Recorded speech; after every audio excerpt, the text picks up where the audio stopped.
They said she was worthless, a failed wolf, a servant born to scrub floors and keep silent. But when Alpha King Rowan Blackthorn found Leora Vale bleeding in the kitchen at midnight, everything he thought he knew about his pack shattered in an instant. What he discovered that night would divide his kingdom, ignite a war, and force him to choose between loyalty to tradition and the broken girl who should never have survived. This is the story of how the most despised member of the Blackthorn pack became its fiercest protector, and how one alpha's decision to defy his counsel changed everything. If you're watching from anywhere in the world, drop your city in the comments right now. Hit that like button and stay until the end, because this story will leave you breathless. The winter wind howled through the stone corridors of Blackthorn Castle like a living thing. It rattled the iron-barred windows and sent icy drafts curling beneath doorways, seeking warmth wherever warmth could be stolen. Rowan Blackthorn stood on the battlements overlooking the northern forest, his broad shoulders squared against the cold. His wolf stirred restlessly beneath his skin, eager to run, to hunt, to escape the suffocating weight of leadership that pressed down on him every waking hour. He was 28 years old, Alpha King of the most powerful pack in the Northern Territories, undefeated in combat, feared by rivals, respected by allies, and utterly exhausted. "Your Majesty," came a low voice behind him. Rowan turned. His second, Marcus Graythorn, approached with quiet footsteps. The older wolf's scarred face was impassive, but his dark eyes glinted with concern. "The Border Patrol found nothing," Marcus reported. "No rogue scent, no territorial violations. Whatever you heard earlier was likely an animal." Rowan nodded slowly. He had cut short a council meeting 2 hours earlier, driven by an inexplicable sense of unease. His instincts rarely failed him, but perhaps tonight they had. "Good," Rowan said quietly. "Tell the guards to stand down. I'll inspect the eastern perimeter at dawn." Marcus hesitated. "You should rest, Rowan. You've been running patrols every night this week." "I'm fine." "You're burning yourself out." Rowan's jaw tightened. "I said I'm fine, Marcus." The second held his gaze for a long moment, then bowed his head. "As you command, Your Majesty." Marcus disappeared into the shadows, leaving Rowan alone once more. The Alpha King exhaled slowly, his breath misting in the frigid air. He knew Marcus was right. He had been pushing himself too hard. But the unrest in the Northern Territories demanded vigilance. Rival packs were testing his borders. Whispers of rebellion stirred in the outlying villages. And within his own council, old grievances festered like infected wounds. He could not afford to show weakness. Rowan descended the winding stone staircase that led from the battlements into the main keep. The castle was silent at this hour. Most of the pack had retired to their chambers. Only the night guards remained on duty, their footsteps echoing faintly through the halls. He moved through the corridors with the easy grace of a predator, his senses attuned to every sound, every scent. The castle smelled of wood smoke and old stone and the faint metallic tang of silver reinforcements embedded in the walls, protections against enemy wolves who might attempt an invasion. Rowan's chambers were on the 3rd floor, but as he passed the grand staircase, he paused. A sound, faint, almost inaudible beneath the wind, a soft, choked sob. His wolf surged forward instantly, every nerve suddenly alert. The sound came from below, from the lower levels where the kitchens and storage rooms lay. Rowan changed direction without hesitation. He descended the main staircase, then took a narrower servants' passage that spiraled downward into the belly of the castle. The air grew warmer as he descended, heated by the massive ovens that baked bread through the night. The sobbing grew louder. Rowan's chest tightened. Someone was in pain. He reached the kitchen entrance and pushed open the heavy wooden door. The kitchens were cavernous, lined with blackened hearths and long oak tables stained by decades of use. Copper pots hung from iron hooks. Barrels of flour and salted meat stood in neat rows along the far wall. And huddled on the stone floor beside the largest hearth, trembling violently, was a girl. Rowan froze. She was small, painfully thin, her body curled into a tight ball as if trying to make herself disappear. Her hair was dark and tangled, falling in matted waves over her face. She wore a simple servant's dress, torn at the shoulder. Her bare feet were filthy, and her hands, small, delicate hands, were wrapped around her knees as she rocked slowly back and forth. She was crying, quietly, desperately. The kind of crying that came from someone who had learned long ago that screaming brought only worse punishment. Rowan's wolf snarled in fury. He stepped forward carefully, his boots making no sound on the stone floor. "Hey," he said softly. The girl gasped and jerked upright, her tear-streaked face snapping toward him. Her eyes, wide and green and filled with absolute terror, locked onto his. For a heartbeat, neither of them moved. Then she scrambled backward, her hands scrabbling against the stone as she tried to put distance between them. "I'm sorry," she whispered, her voice hoarse and broken. I'm sorry. I didn't mean to. Please don't. I'll leave. I'm sorry." "Stop." Rowan held up both hands, palms out. "I'm not going to hurt you." She didn't believe him. He could see it in her eyes. She pressed herself against the hearth wall, her entire body shaking so violently that her teeth chattered. Rowan crouched down slowly, lowering himself to her level. "I'm not angry," he said quietly. "I just want to help." The girl stared at him, her breathing rapid and shallow. She looked like a cornered animal, ready to bolt at the slightest provocation. Rowan studied her face. There was something vaguely familiar about her, though he could not place it. She was young, perhaps 19 or 20. Her features were delicate, her skin pale beneath the bruises. Bruises. Rowan's eyes narrowed. There were dark purple marks along her jaw, faint yellowing bruises on her arms.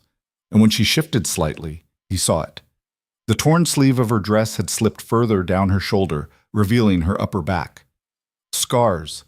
Deep, ragged scars crisscrossed her pale skin like a map of suffering. Some were old and faded. Others were fresh, still pink and raised. Rowan's vision went red. "Who did this to you?" he demanded, his voice low and dangerous. The girl flinched violently, her eyes widening in fresh panic. Please don't. I didn't mean to be here. I was just..." "Who hurt you?" Rowan repeated, forcing himself to soften his tone. "Tell me." She shook her head frantically, tears spilling down her cheeks. "No one. It's nothing. I'm fine. I'm sorry for disturbing you, Your Majesty. You know who I am." She nodded quickly, her gaze dropping to the floor. "Yes, Your Majesty." "Then you know I don't tolerate abuse within my pack." Rowan kept his voice steady, though his wolf was howling for blood. "Tell me who hurt you, and I swear to you, they will answer for it." The girl's lips trembled. She opened her mouth as if to speak, then closed it again. Fear radiated from her in waves. "I can't," she whispered finally. "Why not?" "Because he'll kill me." The words hung in the air like a death sentence. Rowan's jaw clenched. "Who is he?" She didn't answer. Rowan studied her carefully. The bruises, the scars, the way she flinched at sudden movements. This was not the result of a single beating. This was systematic, prolonged, deliberate, and someone in his pack had been doing this under his nose for years. "What's your name?" he asked quietly. The girl hesitated, then whispered, "Leora. Lyora Vale." Vale. Recognition slammed into Rowan like a physical blow. Garrick Vale. His beta. One of his most trusted advisors. Garrick had a daughter. Rowan had seen her once or twice over the years, always in the background, always silent, always invisible. She worked in the kitchens, he'd been told. A failed wolf. Weak, useless. That was what Garrick had said. Rowan's blood turned to ice. "Garrick is your father," he said slowly. Leora's entire body went rigid. She stared at him with wide, terrified eyes, and in that moment, Rowan saw the truth written across her face as clearly as the scars on her back. "Please," she whispered. "Please don't tell him I was here. Please, I'll do anything. I'll work harder. I'll stay out of sight, I promise. Just don't. Stop." Rowan's voice was sharp enough to cut through her panic.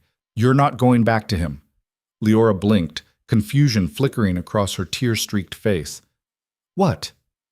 "You're not going back." Rowan rose to his full height, his decision made. "Not tonight. Not ever." "But he's the beta. You can't." "I can do whatever I want. I'm the Alpha King." Rowan's voice was cold steel. "And I will not allow anyone in my pack to suffer like this. Not while I draw breath." Leora stared up at him. Her expression caught somewhere between disbelief and hope. Rowan extended his hand toward her. "Come with me." She didn't move. "Leora," he said gently. You're safe now. I promise. Slowly, so slowly, she reached out and placed her trembling hand in his. Her skin was ice cold. Rowan pulled her carefully to her feet. She swayed slightly, and he realized with a jolt of anger that she was malnourished. When was the last time she'd eaten a full meal? Can you walk? He asked. She nodded quickly. Yes, Your Majesty. Good. Follow me. Rowan led her out of the kitchens and up through the servants' passages. He did not take her to the main halls where others might see. Instead, he guided her through the narrow corridors reserved for staff, moving quickly and silently. They climbed 3 flights of stairs before reaching the upper levels of the keep. Here, the stone walls were draped with tapestries and thick rugs muffled their footsteps. Rowan stopped before a heavy oak door and pushed it open. The room beyond was modest but comfortable, a guest chamber with a 4-poster bed, a writing desk, and a small fireplace, clean linens, warm furs, a window overlooking the eastern forest. Leora stared at the room as if she had stepped into a dream. This is yours, Rowan said quietly. For now. She turned to him, her eyes wide. I can't. This is too much. I don't deserve. You deserve safety, Rowan interrupted firmly. You deserve rest. You deserve to be treated like a person, not a punching bag. Leora's breath hitched. She looked like she wanted to argue, but no words came. Rowan stepped back toward the door. I'll have food brought up, and clean clothes. Lock the door after I leave. Don't open it for anyone except me or the healer. The healer? Leora's voice was barely audible. Yes, someone needs to tend to those wounds. Rowan's eyes darkened. And I need to know the full extent of what was done to you. Leora's face crumpled. She looked down at her hands, her shoulders shaking. Thank you, she whispered.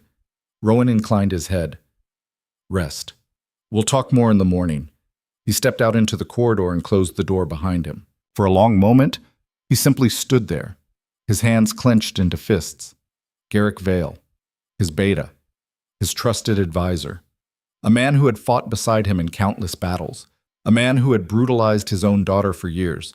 Rowan's wolf surged forward, demanding action, demanding blood. But Rowan forced himself to breathe slowly, carefully. He needed to think, to plan, to gather evidence. Because when he moved against Garrick, he could not afford to fail. The next morning, Rowan summoned Alara Windheart, the pack's chief healer. Alara was a sharp-eyed woman in her 50s with silver-streaked hair and a no-nonsense demeanor. She had tended to Rowan's wounds more times than he could count, and he trusted her completely. There's a girl in the East Guest Chamber, Rowan said quietly. She's been severely abused. I need you to examine her injuries and document everything. Alara's expression darkened. Abused by whom? I'll tell you after you've seen her. Alara studied him for a long moment, then nodded. I'll go now. One more thing, Rowan added. She's terrified. Don't push her. If she refuses to let you examine her, don't force it. Alara's gaze softened. Understood. Rowan waited in his study while Alara went to see Leora. He tried to focus on council reports, but his mind kept circling back to the broken girl he'd found in the kitchen. How long had she been suffering? How had he not noticed? An hour later, Alara returned. Her face was pale, and her hands trembled slightly as she set down a leather-bound notebook on Rowan's desk. Well? Rowan demanded. Alara's voice was tight with suppressed rage. She has 17 distinct scars on her back, most of them from a whip or a cane, 3 cracked ribs that healed poorly, bruises in various stages of healing all over her body, signs of chronic malnutrition, and... She paused, her jaw clenching. And what? Rowan's voice was dangerously quiet. She's been poisoned, Alara said flatly. Years ago. Something that damaged her wolf permanently. Rowan went very still.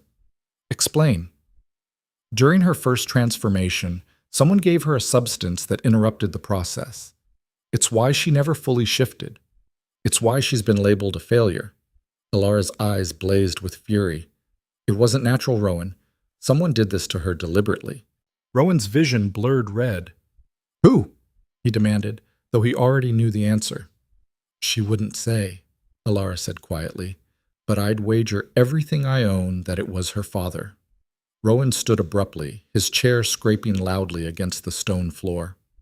"Rowan," Alara began. "Thank you, Alara," Rowan said, his voice cold and distant. "That will be all." Alara hesitated, then bowed her head and left. Rowan stood alone in his study, his hands braced against the desk. Garrick Vale had poisoned his own daughter, had ensured she would fail, had used that failure as justification to torment her for years, and Rowan had been blind to it. No more. Rowan straightened, his decision crystallizing into unshakable resolve. He would bring Garrick before the council. He would strip him of his rank. He would exile him from the pack. And if anyone tried to stop him, they would face the full wrath of the Alpha King. That evening, Rowan returned to Lior's room. She answered his knock hesitantly, opening the door just a crack. When she saw it was him, she stepped back and allowed him to enter. She looked slightly better. Her hair had been washed and braided. She wore clean clothes, a simple tunic and trousers that were still too large for her thin frame, but her eyes were still haunted. "How are you feeling?" Rowan asked gently. "Better," Lior said quietly. "Thank you for everything." Rowan nodded. Alara told me what she found. Lior's face went pale. She looked away, wrapping her arms around herself. "I need you to tell me the truth," Rowan said carefully. "Did your father poison you during your first transformation?" Lior's breath hitched. For a long moment she said nothing, then slowly she nodded. "He said I was weak," she whispered. "He said I didn't deserve to be a wolf, so he made sure I would fail." Rowan's hands clenched into fists. "How long has he been hurting you?" "Since I was 12. 12. Rowan closed his eyes, struggling to contain the rage that threatened to consume him. "Why didn't you tell anyone?" he asked quietly. Lior's laugh was bitter and broken. "Who would have believed me? He's the beta. I'm nothing. Just a failed wolf who can't even shift." "You are not nothing," Rowan said fiercely. "Do you hear me? You are a member of this pack, and you deserved protection. You deserved safety, and I failed you." Lior's eyes widened. "You didn't." "I did." Rowan's voice was raw. "I should have seen. I should have known. And I will spend the rest of my life making sure it never happens again." Tears spilled down Lior's cheeks. Rowan stepped closer, his voice gentle. "I'm going to bring charges against your father before the council. I'm going to strip him of his rank and exile him from the pack. But I need your testimony. I need you to tell them what he did." Lior's face went sheet white. "I can't." "You can." "He'll kill me." "He won't." Rowan's voice was iron. "Because I will be standing between you and him. And I swear on my life, Leora, no one will hurt you again." Leora stared at him, her entire body trembling. Then, slowly, she nodded.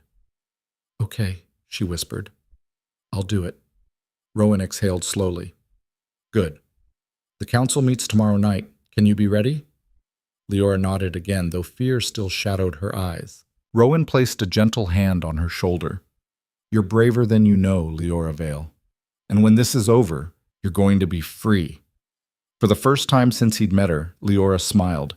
It was a small, fragile thing, but it was hope. The council chamber was built from black stone quarried from the heart of the northern mountains. Torches flickered along the walls, casting dancing shadows across the faces of the 12 elders who sat in a semicircle around the Alpha King's throne. Rowan stood at the center of the chamber, his shoulders squared, his expression carved from ice. Behind him, barely visible in the shadows near the entrance, Leora waited with Alara at her side. The girl was trembling. Rowan could hear her rapid heartbeat even from across the room. Garrick Vale sat in his customary position at Rowan's right hand. The beta was a broad-shouldered man in his late 40s with iron-gray hair and a face weathered by decades of combat. He looked calm, confident, utterly unaware of the storm about to break over his head. Marcus Graythorn stood near the wall, his scarred face impassive, but Rowan caught the slight tension in his second's posture. Marcus knew something was coming. "This emergency session is highly irregular, Your Majesty," said Elder Thaddeus, a gaunt wolf with piercing blue eyes. "What matter requires such urgency?" Rowan's voice was cold and clear. "I have discovered evidence of a crime committed within our pack, a crime so heinous that it strikes at the very foundation of what we claim to be." Silence fell across the chamber. Every elder leaned forward. "What crime?" demanded Elder Corinne, a sharp-faced woman with silver hair bound in a severe knot. "Child abuse," Rowan said flatly. "Torture, poisoning, crimes committed over the course of 7 years against a member of this pack who had no power to defend herself." Murmurs rippled through the council. Garrick's expression remained neutral, but Rowan saw the faint tightening around his eyes. "That is a serious accusation," Thaddeus said slowly. "Who is the accused?" Rowan turned and looked directly at Garrick. "Beta Garrick Vale." The chamber exploded. Garrick shot to his feet, his face flushing with fury. "This is outrageous. I demand to know—" "Sit down," Rowan commanded, his voice cracking like a whip. Garrick froze. For a moment, their eyes locked in a silent battle of wills. Then slowly, Garrick lowered himself back into his chair. But his hands gripped the armrest so tightly that his knuckles turned white. "You will have your chance to speak," Rowan said coldly.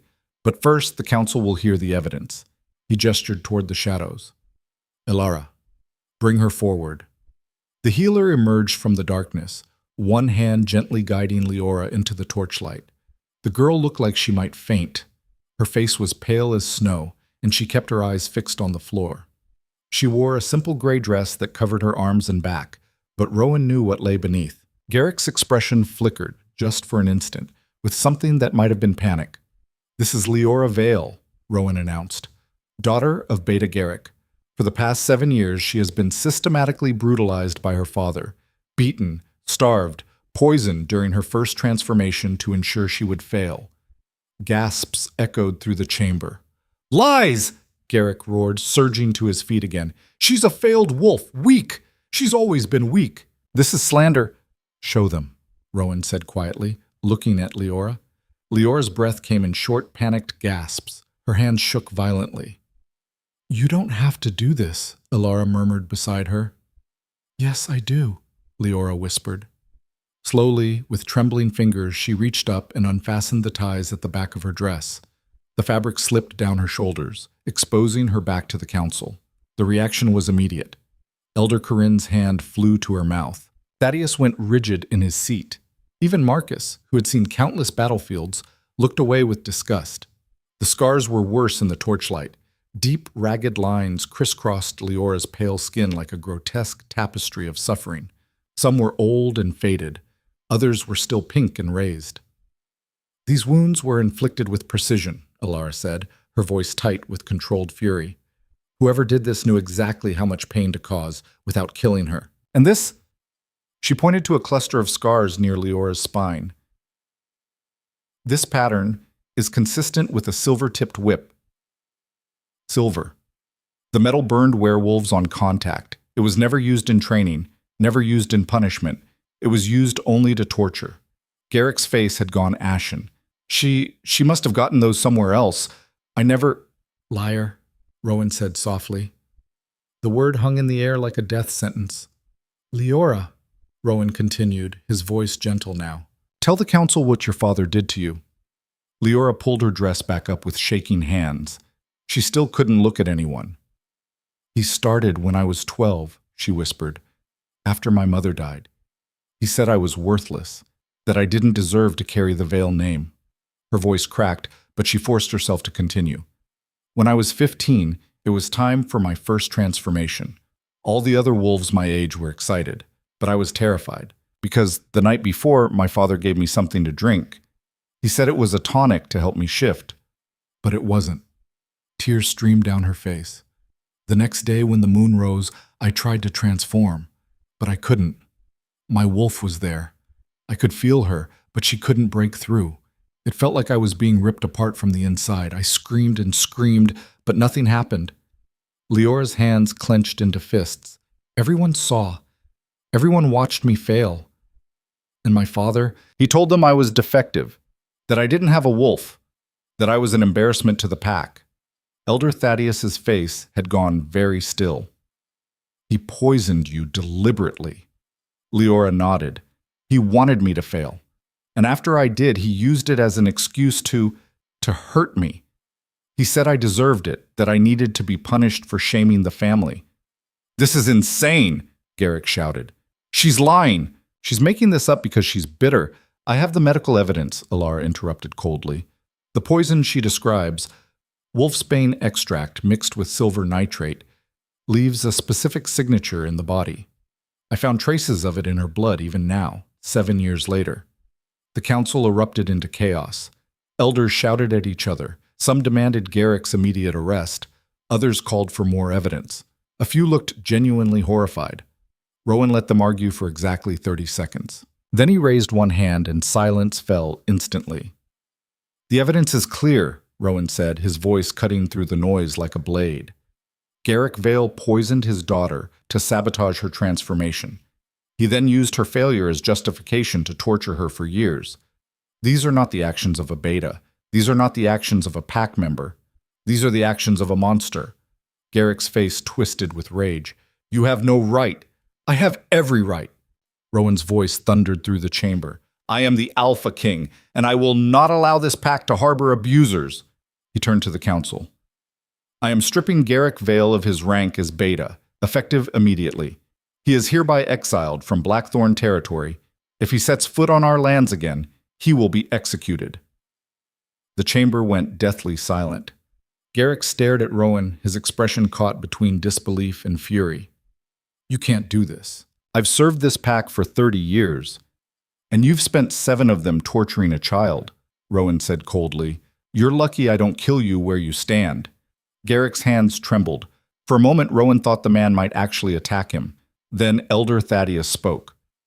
This decision is too hasty, Your Majesty. Rowan's eyes snapped to the old wolf. Excuse me? Thaddeus rose slowly to his feet. I do not doubt the evidence. The girl's injuries are real. But to exile a beta without a formal trial, to strip him of rank based on testimony alone, sets a dangerous precedent. Murmurs of agreement rippled through several of the other elders. Rowan's jaw clenched. The evidence is overwhelming. Perhaps, Thaddeus said carefully. But many in this pack have known Garrick for decades. They respect him, trust him. If we move against him without following proper protocol, it will create division. Then let them be divided, Rowan snapped. I will not compromise on this. Your Majesty, enough. Rowan's voice was final. I have made my decision. Garrick Vale is exiled. Marcus, escort him to the border. Marcus stepped forward without hesitation. Yes, Your Majesty. But Garrick didn't move. He stood frozen in place, his eyes locked on Rowan with an expression of pure hatred. You'll regret this, Garrick said quietly. This pack needs strong leadership, not a king who coddles the weak. Get out, Rowan said softly, before I change my mind about letting you live. For a long, tense moment, nobody moved. Then Garrick turned and strode toward the exit. Marcus followed close behind, one hand resting on the hilt of his blade. As Garrick passed Leora, he stopped. You always were a disappointment, he said, his voice dripping with venom. Leora flinched as if struck. Rowan moved faster than thought. He crossed the chamber in 3 strides and slammed Garrick against the stone wall, one hand wrapped around the man's throat. Say one more word to her, Rowan growled, his eyes flashing gold. Just one, and I will rip your throat out with my bare hands. Garrick gasped for air, his face turning red. Rowan held him there for 3 more seconds, then released him with a shove. Garrick stumbled, coughing. Marcus grabbed his arm and hauled him toward the door. Move, Marcus said coldly. They disappeared into the corridor. Rowan stood in the center of the chamber, his chest heaving. Every nerve in his body screamed for him to chase Garrick down and finish this properly. But he forced himself to breathe, to think. He turned to the council. If anyone else has objections, voice them now.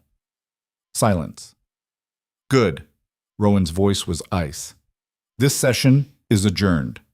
The elders filed out slowly, casting uneasy glances at Leora as they passed. Some looked sympathetic. Others looked skeptical. Elder Corinne paused beside Rowan. You've made an enemy tonight, Your Majesty. I've made many enemies, Rowan said quietly. One more won't kill me.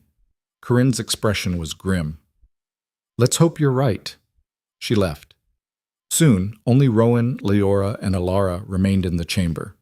Leora was crying silently, her shoulders shaking. Rowan approached her carefully. You did well. I ruined everything, Leora whispered. The council hates you now because of me. The council will adapt, Rowan said firmly. And even if they don't, I don't care. You deserve justice, and you got it. Leora looked up at him, her eyes red and swollen. What happens now? Now you heal, Rowan said gently, and you learn to live without fear. Leora's breath hitched. I don't know how. You'll learn, Rowan promised. I'll help you. The next 3 weeks passed in uneasy tension. News of Garrick's exile spread through the pack like wildfire. Reactions were mixed. Some, mostly younger wolves and those who had never trusted Garrick, supported Rowan's decision, but others, particularly the older generation, viewed it as reckless. The Alpha King has gone soft, Rowan overheard one elder muttering in the Great Hall, exiling a beta over some girl's sob story.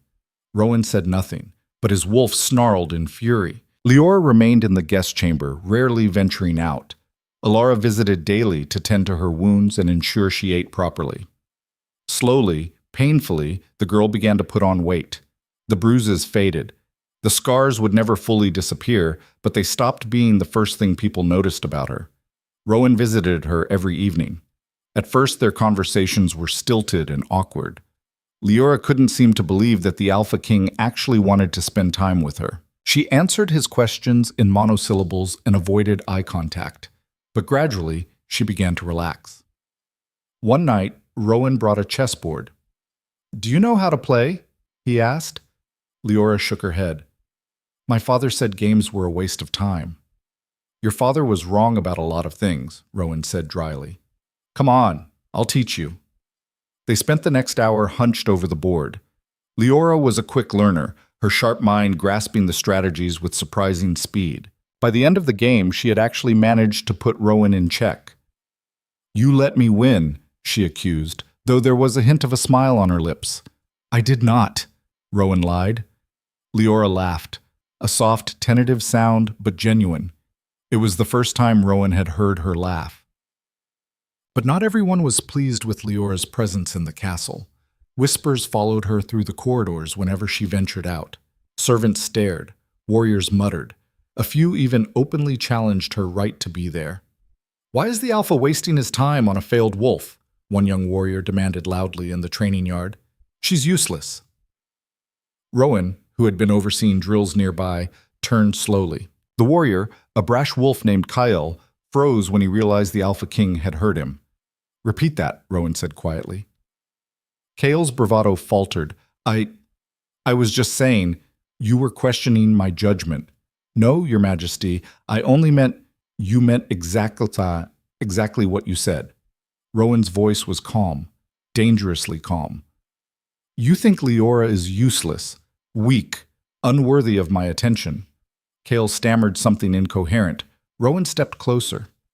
Let me make something very clear. Leora Vale has survived 7 years of torture that would have broken most of the wolves in this pack. She has more strength in her smallest finger than you have in your entire body. And if I ever hear you disrespect her again, I will personally ensure you regret it. Am I understood? Kyle's face went white. Yes, Your Majesty. Good. Now get back to work. Kale fled. Marcus appeared at Rowan's side. You're making this harder than it needs to be. How so? By defending her so publicly. It's making people talk. Let them talk, Marcus sighed. Rowan, I understand why you're doing this, but you need to be careful. The council is already uneasy. If they start to think you're showing favoritism, I don't care what they think, Rowan said flatly. Marcus studied him for a long moment. You care about her. Rowan's jaw tightened. She's a member of my pack. Of course I care. That's not what I meant. Rowan said nothing. Marcus shook his head slowly. Just be careful, Rowan. You're walking a dangerous line. Bosk. That night, Rowan found Leora in the castle library. She was curled up in an oversized chair near the fireplace, a thick book balanced on her knees. She looked up when he entered, startled. I'm sorry, she said quickly. I didn't mean to intrude. You're not intruding, Rowan said, settling into the chair across from her. This library belongs to the entire pack. You have as much right to be here as anyone. Leora relaxed slightly.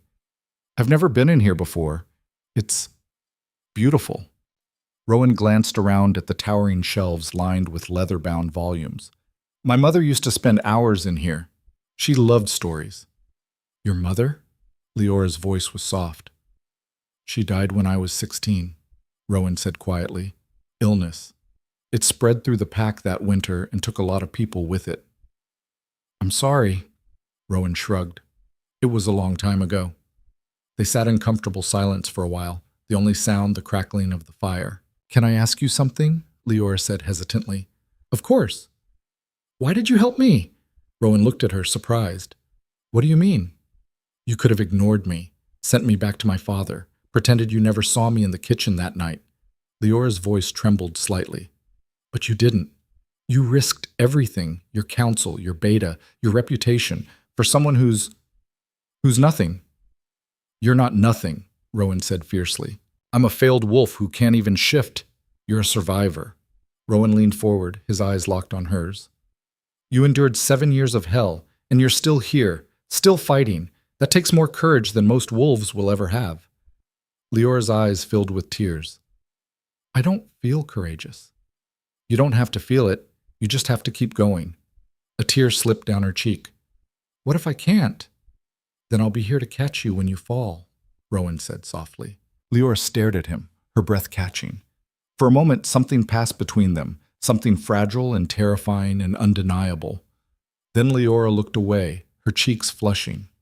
Thank you. Rowan rose to his feet, suddenly needing distance. Get some rest.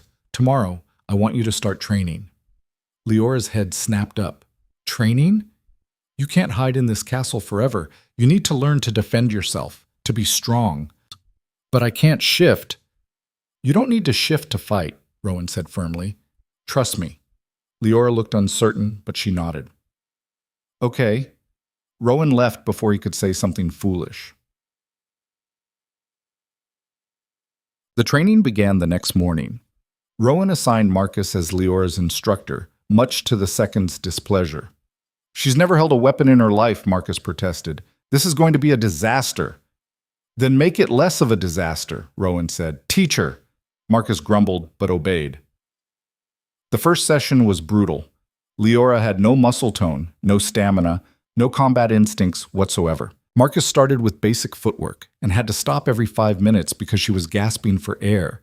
But she didn't quit, even when her legs shook with exhaustion, even when she stumbled and fell, even when other warriors in the yard snickered at her clumsy attempts. She got back up. Rowan watched from the sidelines, his chest tight with something he couldn't name. After an hour, Marcus finally called a halt. Leora collapsed onto a bench, drenched in sweat and trembling. Marcus crouched beside her. You did well. Leora laughed weakly. I can barely stand. That's normal. It gets easier. When? In about 6 months. Leora groaned. Marcus's scarred face softened into something that might have been a smile. You've got grit, girl. I'll give you that. But danger was brewing beyond the castle walls. In the northern territories, rival Alpha Darius Ashcroft watched the chaos in the Blackthorn pack with keen interest. Darius was a brutal wolf who ruled through fear and violence. He had been testing Blackthorn's borders for months, probing for weakness. And now, with Garrick exiled and the council divided, he saw his opportunity. The Alpha King has gone soft, Darius told his warriors as they gathered around a fire deep in the northern forest. He's more concerned with protecting some pathetic servant girl than defending his territory. His second, a vicious wolf named Rafe, grinned. So we strike? We strike, Darius confirmed, but not openly, not yet. First, we test them, see how they respond. He gestured to a map spread across a nearby log. There's a patrol route here, along the eastern ridge. Small group. Easy target. We hit them hard, leave no survivors, and disappear before reinforcements arrive. When? Rafe asked. 3 nights from now, when the moon is dark. The warriors howled their approval. Back at Blackthorn Castle, Rowan stood on the battlements, staring out at the dark forest. Something felt wrong. His instincts were screaming at him, but he couldn't pinpoint the threat. Marcus joined him. You feel it too? Something's coming, Rowan said quietly. War? Maybe. Marcus was silent for a moment. The pack isn't ready. We're divided. Weak. I know. Then what are we going to do? Rowan's hands clenched into fists. We're going to survive, no matter what it takes. Far below, in the training yard, Leora was still practicing, even in the darkness.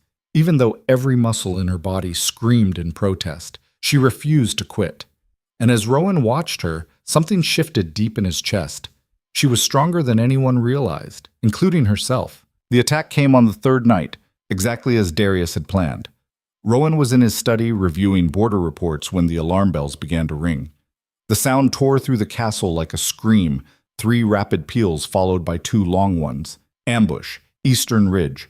Rowan was moving before the echoes faded. He burst from his study and took the stairs 3 at a time, Marcus already falling into step beside him. How many? Rowan demanded. Unknown, Marcus replied grimly. The patrol was 8 wolves. They're not responding to the link. That meant they were either unconscious or dead. Rowan's wolf surged forward, demanding release. He shoved through the main doors into the courtyard where warriors were already assembling. 30 wolves in various states of readiness, strapping on weapons and armor with practiced efficiency. With me, Rowan commanded. Full combat formation. Assume hostile forces larger than ours. The warriors howled acknowledgement. Rowan began to shift, his bones cracking and reforming as his wolf pushed to the surface. Around him, the others followed suit. Within seconds, 30 massive wolves stood ready, their eyes glowing in the darkness. They ran. The castle fell away behind them as they raced through the forest. Rowan led the charge, his powerful legs eating up the distance with ground-shaking strides. The Eastern Ridge was 5 miles away. At this pace, they would reach it in minutes. But minutes could mean the difference between rescue and recovery. The link between pack members, the psychic thread that connected every wolf to their alpha, was eerily silent where the patrol should have been. Rowan pushed harder, fear turning his blood to ice. They burst through the tree line onto the ridge. The scene that greeted them was carnage. Bodies lay scattered across the rocky ground. Blood pooled in the crevices between stones, still steaming in the cold air. The scent of death was overwhelming. Pack members, yes, but also the acrid stink of enemy wolves. Rowan shifted back to human form, his chest heaving. Around him, his warriors did the same. Spread out, Marcus ordered quietly. Check for survivors. The warriors moved through the massacre with grim efficiency. Rowan crouched beside the nearest body, a young wolf named Thomas who had joined the pack only 2 years earlier. His throat had been torn out. His eyes stared sightlessly at the stars. Rowan's hands clenched into fists. Your Majesty. Rowan turned. One of the warriors, a female named Cassandra, stood near the edge of the ridge, her face pale. We found one alive. Rowan crossed the distance in 3 strides.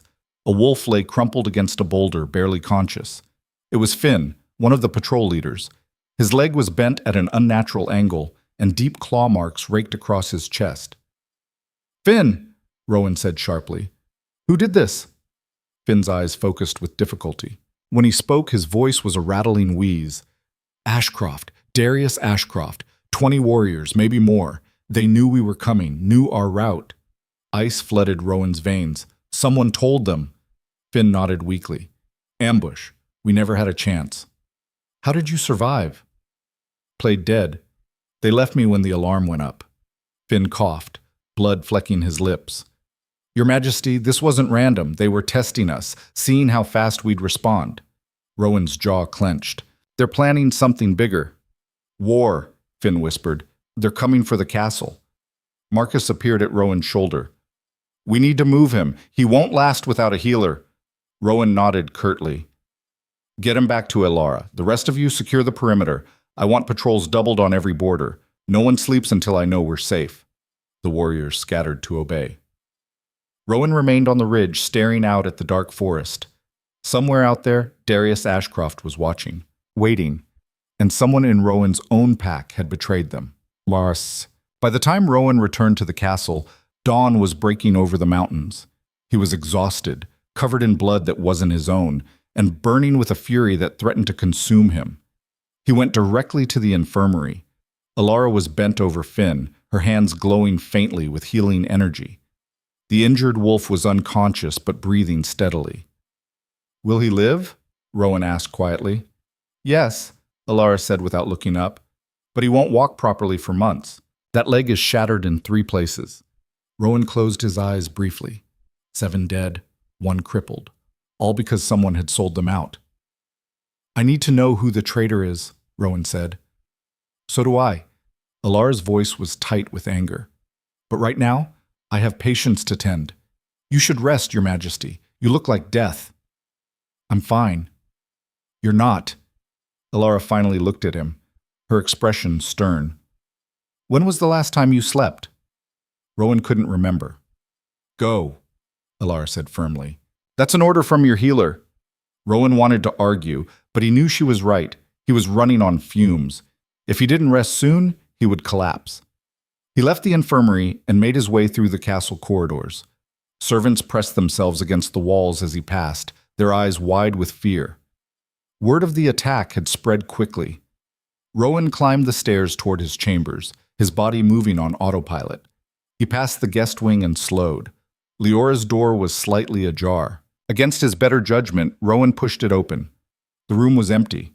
The bed was made. A book lay open on the desk, one of the volumes from the library. Where was she?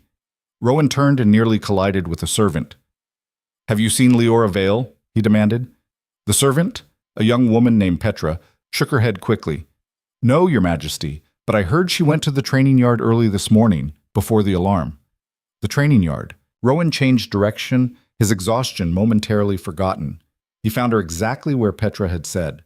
The yard was empty except for Leora, who stood in the center with a wooden practice sword gripped in both hands. Her face was set in concentration as she went through the basic forms Marcus had taught her. She was terrible at it. Her footwork was clumsy, her strikes lacked power, and she nearly dropped the sword twice. But she didn't stop. Rowan leaned against the doorway, watching. Leora completed the sequence and started again from the beginning. Sweat dripped down her face despite the cold. Her arms trembled with exhaustion. "You should rest," Rowan said quietly. Leora jumped, spinning around. When she saw him, her eyes widened. "Your Majesty, I heard about the attack. Are you hurt?" "I'm fine." "You're covered in blood." "None of it's mine." Rowan stepped into the yard. "What are you doing out here?" Leora's gaze dropped to the practice sword in her hands. "Training. I thought, if there's going to be a war, I should be ready." "You've been training for 3 weeks. You're not ready." "I know." Leora's voice was small. "But I can't just hide while people are dying. I have to do something." Rowan studied her, this small, scarred girl who had been beaten down her entire life and still refused to give up. "Show me what you've learned," he said. Leora blinked. "What?" "The basic forms. Show me." Hesitantly, Leora raised the practice sword and began the sequence. Her movements were jerky and uncertain, but there was a raw determination in her eyes that hadn't been there before. When she finished, Rowan stepped closer. "Your stance is too narrow," he said, "and you're gripping the sword too tightly. Here." He moved behind her and adjusted her hands on the hilt, his fingers warm against her cold skin. Leora went very still. "Relax your shoulders," Rowan murmured. "Weapons are an extension of your body. If you're tense, they won't move properly." Leora exhaled slowly, her muscles loosening slightly. "Better. Now try again." She went through the forms once more, and this time her strikes were smoother. Not perfect, but improved. "Good," Rowan said. Leora turned to face him, her cheeks flushed. "Thank you." Their eyes met, and for a moment the world narrowed to just the two of them. Then reality crashed back in. "You should get cleaned up," Rowan said, stepping back. "And eat something. You can't train on an empty stomach." Leora nodded quickly. "Yes, Your Majesty."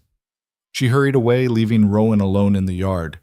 He stood there for a long time, trying to ignore the way his heart had raced when she'd looked at him. But the council convened that afternoon. The atmosphere was electric with tension. News of the attack had shaken the pack to its core. 7 warriors dead, a coordinated ambush, an enemy at the gates, and worst of all, a traitor in their midst. "We need to identify the spy immediately," Elder Thaddeus declared, before more blood is spilled. Agreed, said Elder Corinne. But how? We have no evidence, no witnesses. Someone knew the patrol route, Marcus said grimly. Only a handful of wolves had access to that information. Are you suggesting one of us is the traitor? Demanded Elder Corbin, a heavy-set wolf with a scarred jaw. I'm suggesting we need to investigate everyone, Marcus replied coldly. The council erupted into argument. Rowan let them shout for exactly 60 seconds before slamming his fist on the table. Silence fell. Enough, Rowan said, his voice deadly quiet. We don't have time for this. Darius Ashcroft is planning a larger assault. We need to prepare. With what forces? Thaddeus asked bitterly. We're undermanned and divided. Half the pack still thinks you made a mistake exiling Garrick. Garrick was a monster, Rowan interrupted. Perhaps, but he was also a brilliant strategist, and now he's gone, and we're vulnerable. Then we'll have to be smarter, Rowan said flatly. Marcus, I want every defensive position reinforced. Double the guard rotations. No one enters or leaves the territory without my personal authorization. Marcus nodded. And the traitor? Corinne pressed. We flush them out, Rowan said. We feed false information through different channels and see which one leaks. It was a sound plan, but even as Rowan outlined the details, he could feel the council's doubt like a physical weight. They didn't trust him. Not anymore. The meeting adjourned with nothing resolved and everything uncertain. Over the next week, tension in the castle became suffocating. Warriors jumped at shadows. Servants whispered in corners. The council met in closed sessions that Rowan was pointedly not invited to. And through it all, Leora trained. Every morning before dawn, she was in the yard.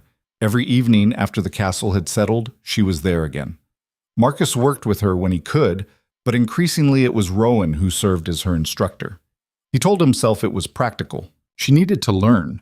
He needed the distraction, but the truth was more complicated. He found himself looking for excuses to spend time with her, to hear her laugh when she finally landed a clean strike, to watch the way her eyes lit up when she mastered a new technique. You're getting better, Rowan told her one evening as they sparred with wooden swords. Leora grinned, breathless. I almost got past your guard that time. Almost doesn't count in real combat. Then I'll have to keep practicing. Their blades met with a sharp crack. Leora pivoted, trying to use her smaller size to her advantage, but Rowan anticipated the move and swept her legs out from under her. She hit the ground hard, the breath leaving her lungs in a whoosh. Rowan immediately crouched beside her. Are you hurt? Leora wheezed out a laugh. Just my pride.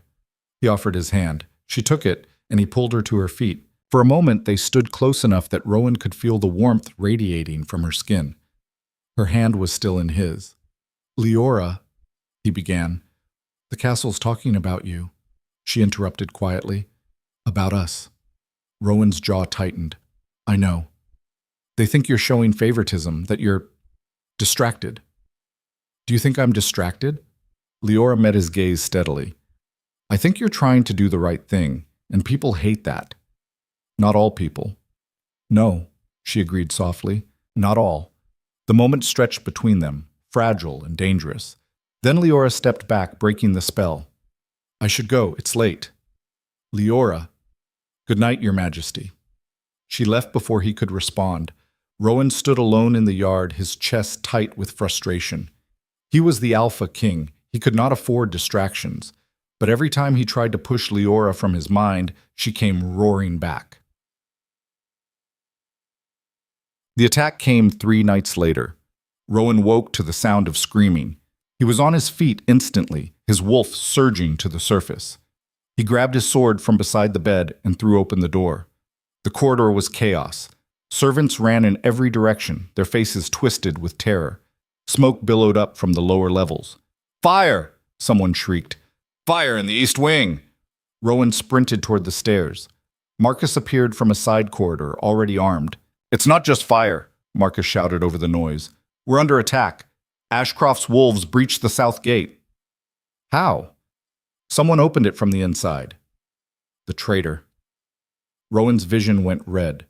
They reached the main hall just as enemy wolves poured through the shattered doors. 20 of them, maybe more, their eyes glowing with bloodlust. Rowan shifted mid-stride. His wolf form exploded outward, massive and black as midnight. He slammed into the nearest enemy wolf with bone-crushing force, his jaws closing around the creature's throat. Blood sprayed across the stone floor. Marcus fought beside him, his sword flashing in the firelight. Around them, Blackthorn warriors rallied, throwing themselves into the fray. But the enemy kept coming. Rowan tore through wolf after wolf, his mind focused on a single objective: protect the pack, protect his home, protect Leora. The thought struck him like lightning. Leora was in the guest wing, the east wing, where the fire had started. Rowan broke away from the battle and ran. He shifted back to human form as he took the stairs, his feet pounding against stone. Smoke was thicker here, choking and black. "Leora!" he roared. No answer. He reached her door and kicked it open. The room was empty. The window hung open, cold wind billowing the curtains. Rowan's heart stopped. Had she escaped?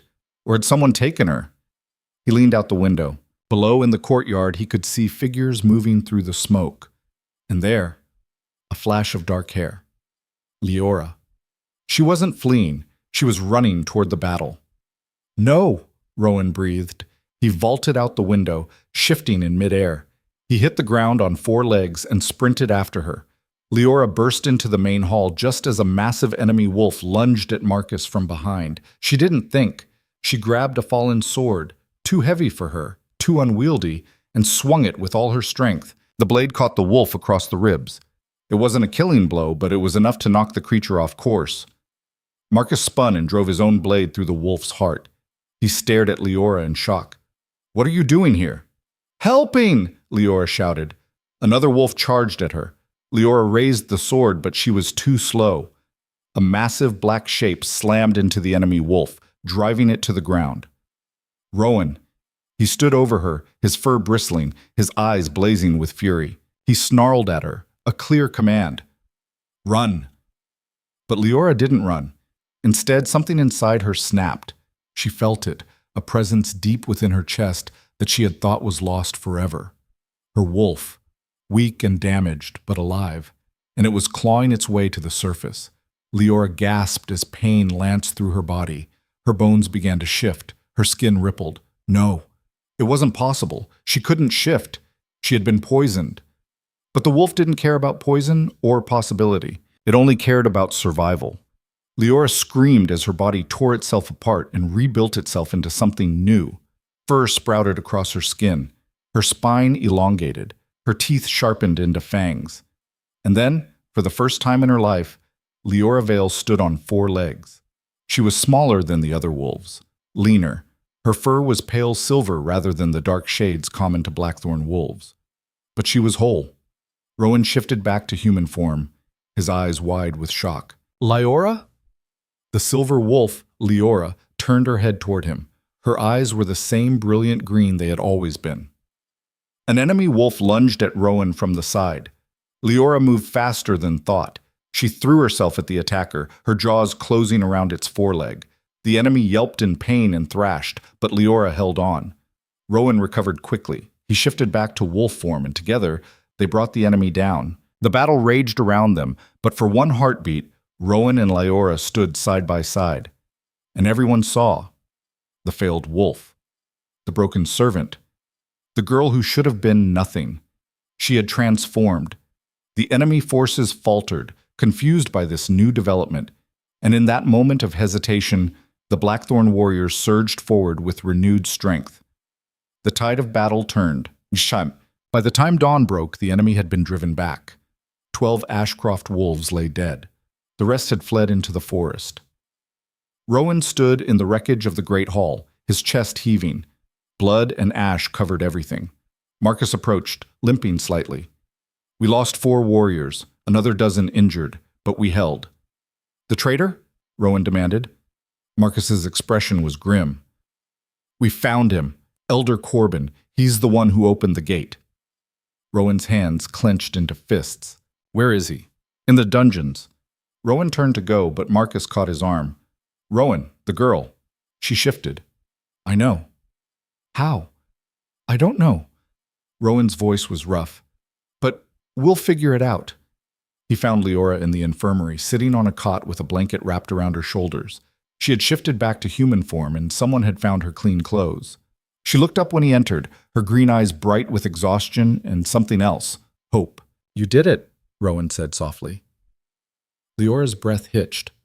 "I didn't think I could. I know what you thought. But you were wrong." Tears spilled down her cheeks. "My wolf. She's still there. After all this time, she's still there." Rowan crouched in front of her, his hands gentle on her shoulders. "You saved Marcus's life tonight. You saved mine. I couldn't let them hurt you." The words hung between them, raw and honest. Rowan's thumb brushed across her cheek, wiping away a tear. "Leora, your majesty!" A warrior burst into the infirmary, his face pale.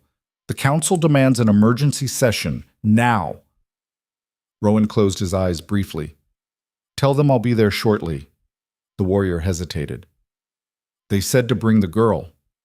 Leora went rigid. Rowan's voice dropped to a lethal growl. "Why?" "They're calling for a trial." "A trial for what?" The warrior swallowed hard. "Witchcraft, your majesty. They think she used dark magic to force her transformation." Rowan's wolf surged forward, fangs bared at the mere suggestion. "Get out!" The warrior stumbled backward, eyes wide with fear. "Your majesty, I said get out!" Rowan's voice shook the stone walls. The warrior fled. Silence fell over the infirmary. Leora sat frozen on the cot, her face drained of all color. "Witchcraft," she whispered. "They think I'm a witch." "You're not."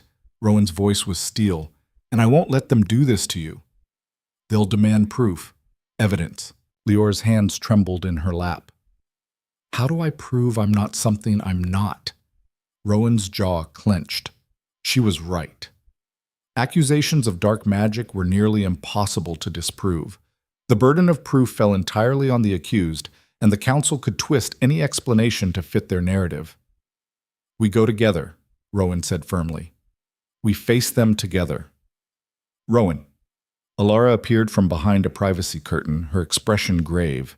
"If you defend her too strongly, they'll use it against you both.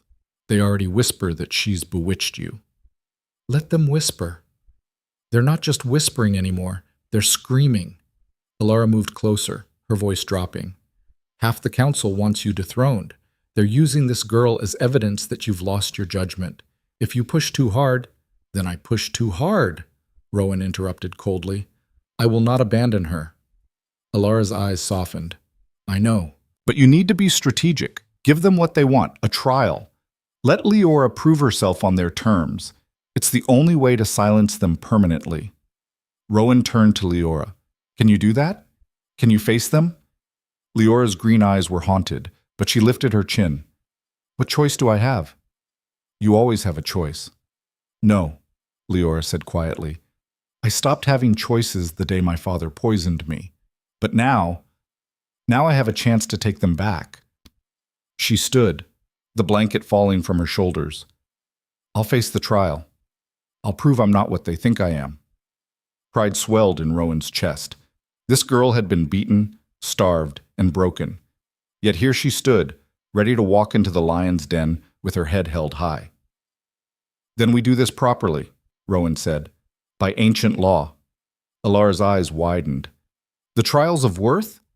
Rowan, no one's invoked those in over a century." "Then it's time we remembered our traditions." Rowan's voice carried the weight of absolute authority. "If the council wants proof of Leora's worth, they'll get it. 3 trials. Wisdom, strength, and heart. Pass all 3, and no one can question her place in this pack ever again." "And if she fails?" Alara asked quietly. "She won't." But even as Rowan said the words, doubt gnawed at his gut. The trials of worth were brutal by design. They had been created in the old days to test potential Lunas, to ensure that anyone who stood beside an alpha possessed not just power, but the qualities necessary to lead. Most candidates failed, and failure meant exile. Leora seemed to understand the stakes. Her face had gone pale again, but her voice remained steady. "When do the trials begin?" "Tomorrow at sunset," Rowan said. "That gives us 24 hours to prepare." "Prepare for what?" I don't even know what the trials are. Neither do I, Rowan admitted.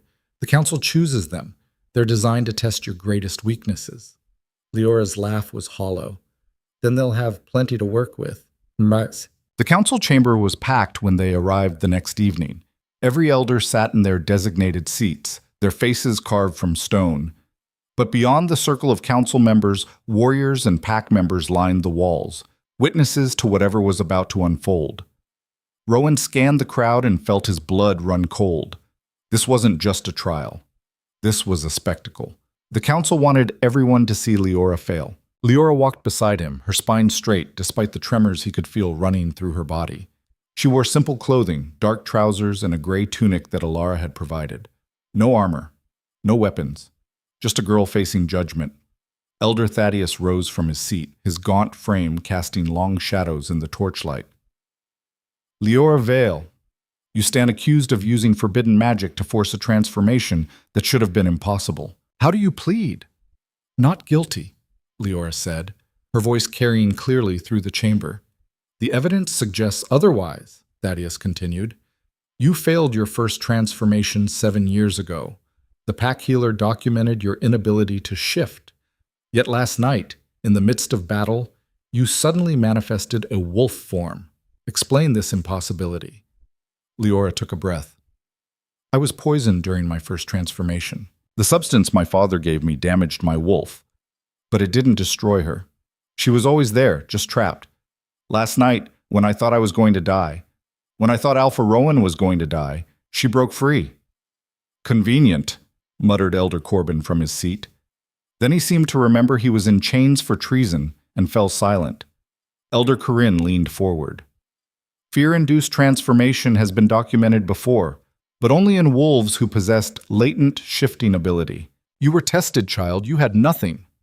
The test was wrong, Leora said simply. Murmurs rippled through the crowd. Thaddeus raised a hand for silence. Whether the test was wrong or you employed dark magic, the result is the same. You have disrupted the natural order. The council has therefore invoked the ancient trials of worth. Leora's hands clenched at her sides, but she nodded. I accept.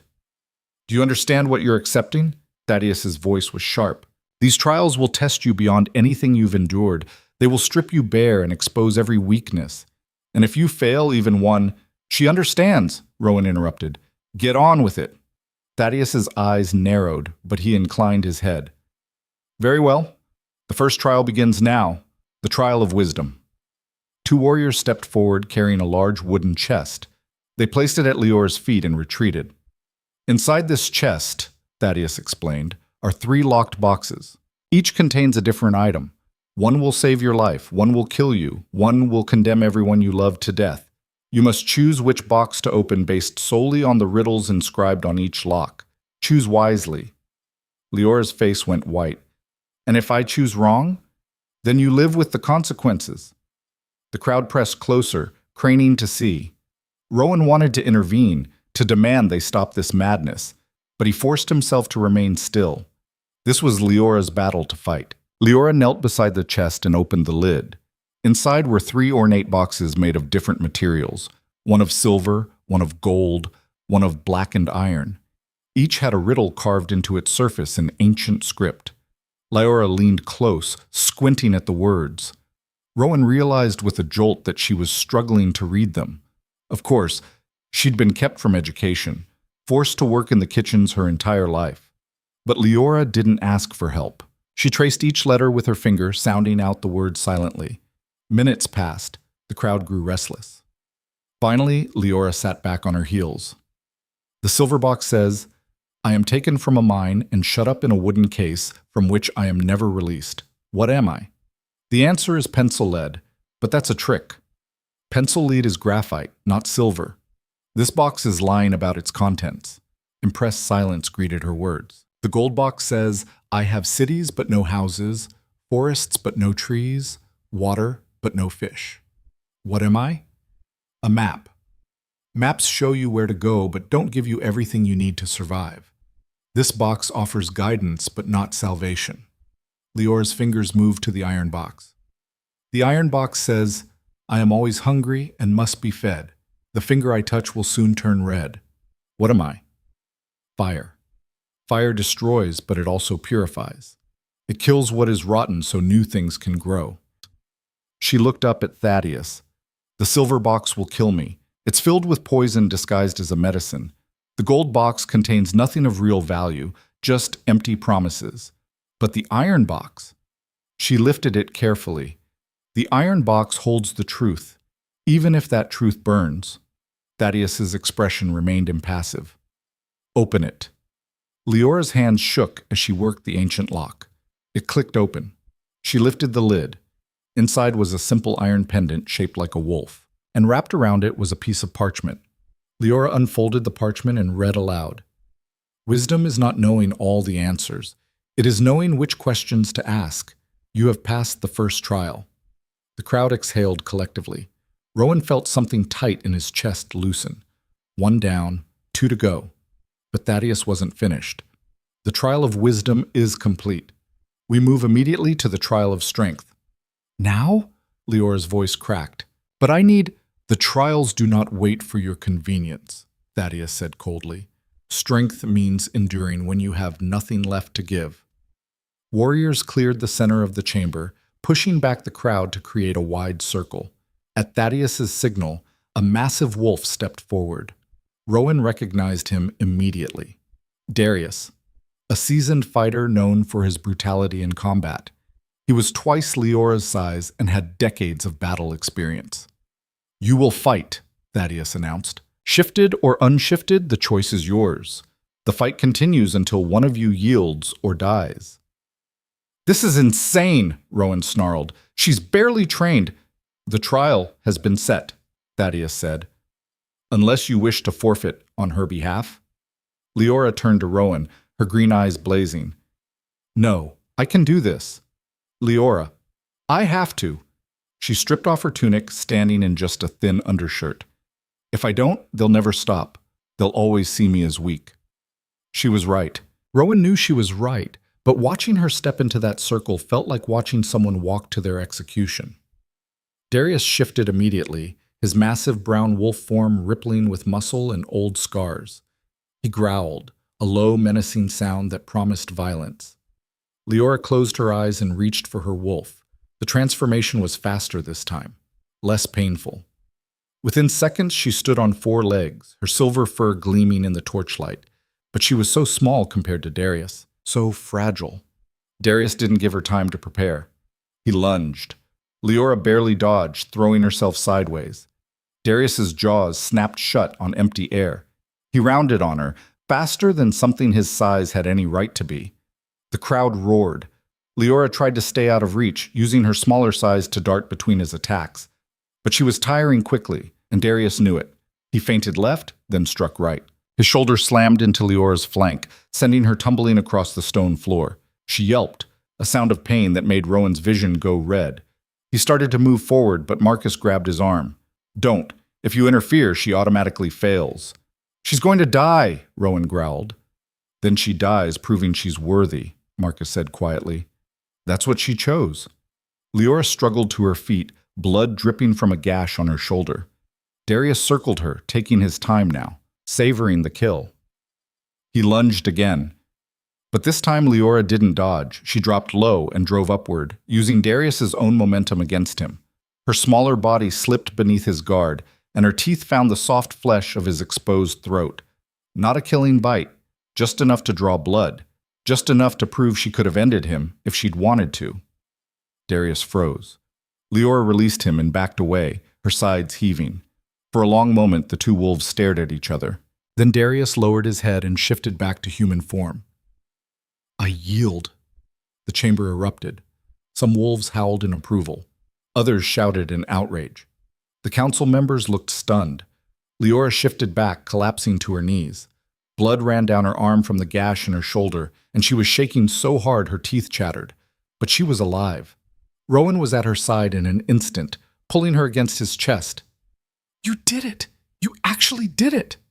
One more, Leora gasped. Just one more trial. Elder Corinne stood. Her expression was unreadable. The third trial is the trial of heart. By tradition, this trial must strike at the deepest fear of the candidate. It must force them to choose between what they want and what is right. Rowan's blood turned to ice. What do you have planned? Corinne's smile was thin. We bring back the exiled Beta. We give Lyora a blade, and we see if she has the courage to execute the man who destroyed her life. The chamber went silent. Leora's entire body went rigid against Rowan. My father, she whispered. You want me to kill my father. Not kill, Thaddeus corrected. Execute. There is a difference. Garrick Vale committed crimes against you in this pack. Justice demands his death. The question is whether you possess the strength of heart to deliver it. This is barbaric, Rowan said, his voice shaking with fury. This is tradition, Thaddeus replied. And tradition is what separates us from rogues and savages. If Leora truly belongs in this pack, she must prove she can make the hard choices, even when those choices break her heart. Leora pulled away from Rowan and stood on trembling legs. Bring him. Leora, you don't have to do this. Yes, I do. Her voice was stronger now, steadier.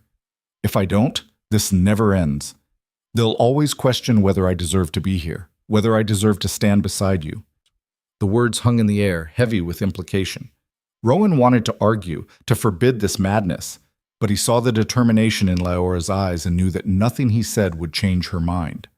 Warriors left the chamber and returned minutes later dragging a man in chains. Garrick Vale looked like he'd aged a decade in the weeks since his exile.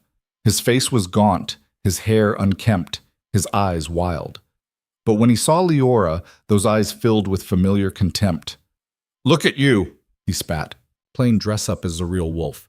Did you bewitch the Alpha King into protecting you? Is that how you— Silence, Corinne commanded.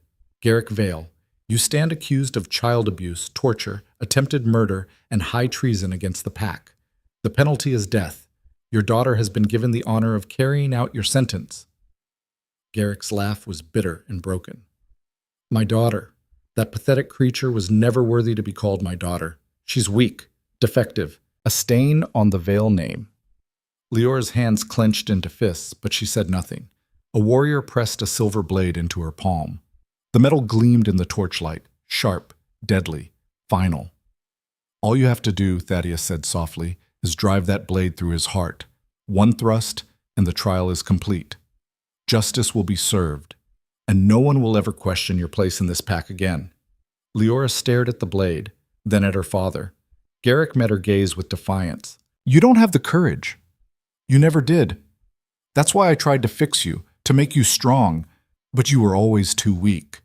I was a child, Leora said quietly, a child who needed her father's love, not his fists. Love? Garrick sneered. Love is for the soft. I tried to teach you that, but you refused to learn. Leora stepped closer. The blade trembled in her hand. The crowd pressed forward, hungry to see blood. Rowan's heart pounded. He knew what the council wanted. They wanted Lyora to kill Garrick, to prove she could be ruthless when necessary. But Rowan also knew that if Lyora drove that blade home, it would destroy something fundamental inside her. She would survive, yes, but she would never be the same. Please, Rowan thought desperately, don't let them change you. Leora raised the blade. Garrick closed his eyes, preparing for death. And then Leora lowered her arm. No, she said. Gasps echoed through the chamber. What? Thaddeus demanded. I said no. Leora's voice was clear and steady. I won't kill him. You fail the trial then, Corinne said. You condemn yourself to— I don't fail anything, Leora interrupted. You said this was the trial of heart. You said it would test my deepest fear and force me to choose between what I want and what is right. Well, I've made my choice. She turned to face the council, the blade still gripped in her hand but pointed at the ground. What I want is to drive this blade through his heart, to make him suffer the way he made me suffer, to watch the light leave his eyes and know that he can never hurt me again. Leora's voice shook, but she didn't stop. But what's right is not to let him turn me into what he is. What's right is to show mercy even when mercy isn't deserved, because that's what real strength looks like. Not vengeance, not brutality, but the courage to be better than the people who broke you. The chamber was utterly silent. Leora held out the blade to Rowan. If justice demands his death, then let someone else carry it out. But I won't. I won't let him take anything else from me, not even my soul. Rowan took the blade from her trembling hand. Pride swelled in his chest so powerfully that it was almost painful. This girl, this broken, scarred, beautiful girl, had just done something that most warriors twice her age couldn't do. She had shown mercy to her greatest enemy. Elder Thaddeus stood slowly. For the first time since Rowan had known him, the old wolf looked genuinely moved.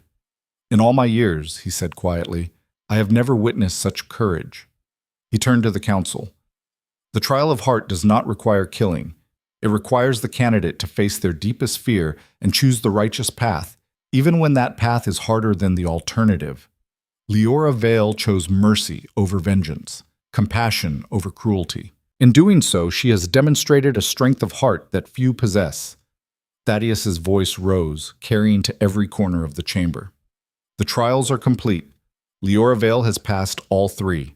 By ancient law, no one may question her worth or her place in this pack ever again." The chamber erupted in chaos. Some wolves howled in triumph. Others roared in outrage. But the noise washed over Rowan like water because all he could see was Leora. She was crying. Great, heaving sobs that shook her entire body. Rowan pulled her against his chest, one hand cradling the back of her head. "You did it. You actually did it." "I thought I'd have to kill him," Leora gasped between sobs. "I thought that was the only way." "You found a better way. Will they really accept me now?" Rowan pulled back just enough to look into her tear-streaked face. "They have to. You passed the trials. That means you're under the pack's protection. Anyone who challenges that challenges me." Leora's laugh was watery and broken. "I can't believe I'm still alive." "You're more than alive," Rowan said softly. "You're free." The feast that night was subdued but significant. By tradition, anyone who passed the trials of worth was honored with a celebration. The pack gathered in the great hall, those who had supported Leora and those who had doubted her alike. Leora sat at Rowan's right hand, a position of honor usually reserved for the beta. Marcus had graciously yielded his seat, claiming he preferred to stand anyway. Warriors approached throughout the evening to offer their respect. Some were genuine. Others were clearly going through the motions. But all of them acknowledged Leora's accomplishment. Even Darius, the wolf she'd fought in the second trial, stopped by their table. "You fight dirty," he said gruffly. "I respect that." Leora's eyes widened. Thank you." Darius grinned. "Train with me sometime. I'll teach you how to fight even dirtier." He walked away, leaving Leora staring after him in shock. "Did that just happen?" she asked. Rowan chuckled. "You earned his respect. That's not easy to do. I thought he'd hate me for beating him." "Warriors respect strength," Marcus said from behind them. "You proved you have it. Now they see you differently." "As what?" "As someone worth following," Marcus said simply. Leora looked down at her plate, overwhelmed. "I don't know how to be that person." "You already are," Rowan said quietly. Their eyes met, and for a moment the crowded hall seemed to fall away. Then Elder Corinne appeared beside the table, breaking the spell. "Your Majesty," she said formally. "A word?" Rowan tensed. "What is it?" Corinne glanced at Leora, then back to Rowan. "Perhaps in private?" "Anything you have to say to me, you can say in front of Leora." Corinne's lips thinned, but she nodded. "Very well. The council has been discussing the implications of tonight's trials. Leora passed all three, which by ancient law means she has proven herself worthy of a high position within the pack." "She has," Rowan agreed carefully. "There is only one position that requires all three trials," Corinne continued. "The position of Luna." The words hung in the air like a thunderclap. Leora's face went pale. I never said... I didn't mean to "The trials don't lie," Corinne interrupted. "Whether you intended it or not, you have proven yourself capable of standing beside an alpha. The question now is whether the alpha wishes to claim you." Every eye in the hall turned to Rowan. His heart pounded. This was happening too fast. He cared about Leora, perhaps more than he should, but to make her his Luna now, in front of the entire pack. And yet, what other choice did he have? To reject her now would be to undermine everything she'd just accomplished. It would tell the pack that despite passing the trials, She still wasn't good enough. Rowan stood slowly. The hall fell silent. "Leora Vale," he said, his voice carrying clearly through the space.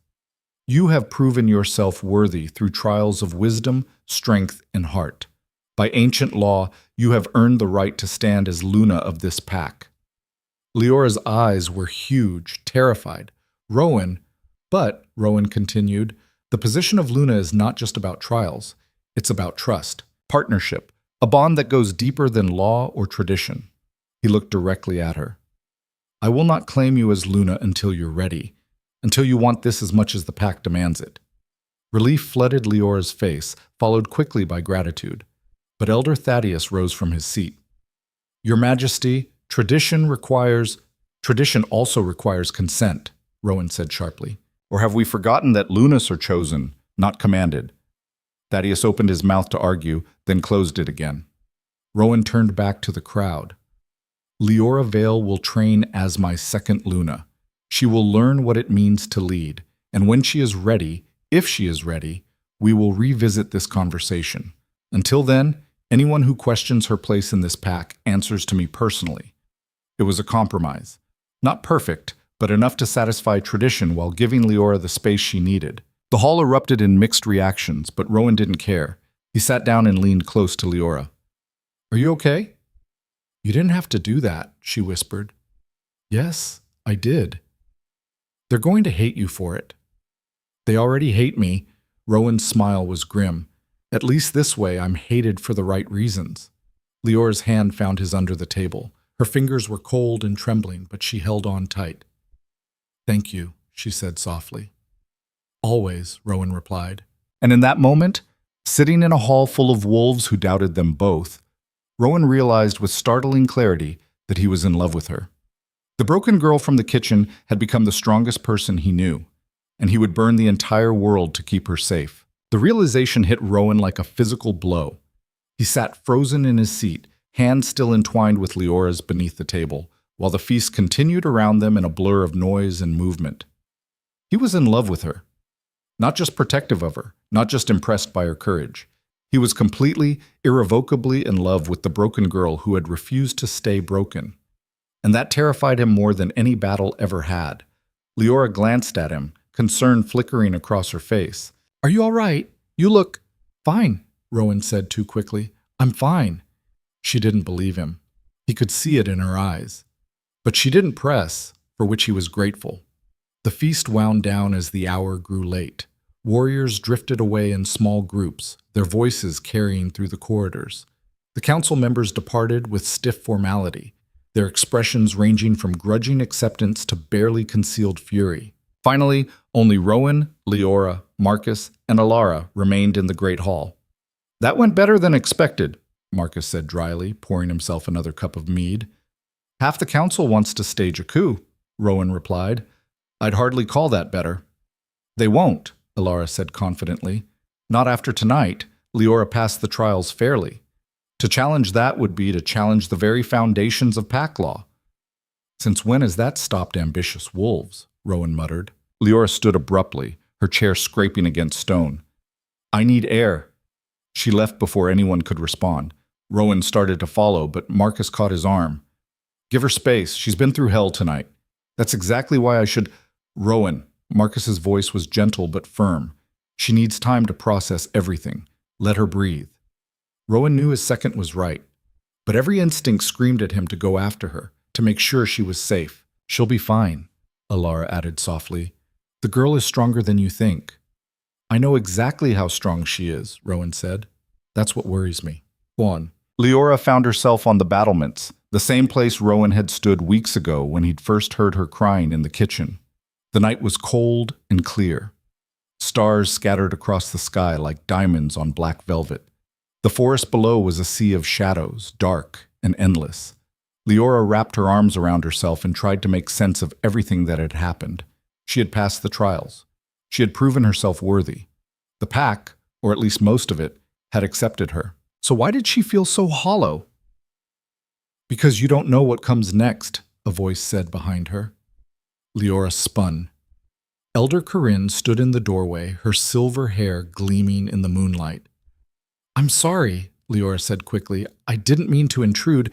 This is your castle now, Corinne interrupted. You don't need permission to be here. Leora wasn't sure how to respond to that. Corinne moved to stand beside her at the wall. For a moment, they both stared out at the darkness in silence. I owe you an apology, Corinne said, finally. Leora's eyes widened. What? I doubted you. I thought you were a distraction, a weakness that would undermine Rowan's authority. Corinne's expression was unreadable. I was wrong. I don't understand. Tonight, when you chose mercy over vengeance, you showed more strength than most of the warriors in this pack possess. Corinne turned to face her. You could have killed Garrick. The council expected you to. Some of us wanted you to. But you chose a harder path. That takes real courage. Leora's throat tightened. I didn't want to become like him. And that is precisely why you deserve to be Luna. Corinne's voice was soft. This pack needs leaders who understand that strength is not just about violence. It's about knowing when to fight and when to show mercy. I don't know how to be a Luna, Leora whispered. Neither did I when I first became an elder, Corinne admitted. But you learn, and you have people who will help you. Do I? Half the pack still thinks I'm a witch or a fraud. They'll come around, especially after what's coming. Leora's blood ran cold. What do you mean? Corinne's expression grew grim. War. Darius Ashcroft won't stop with failed ambushes. He's gathering allies, building an army, and when he strikes again, it will be with everything he has.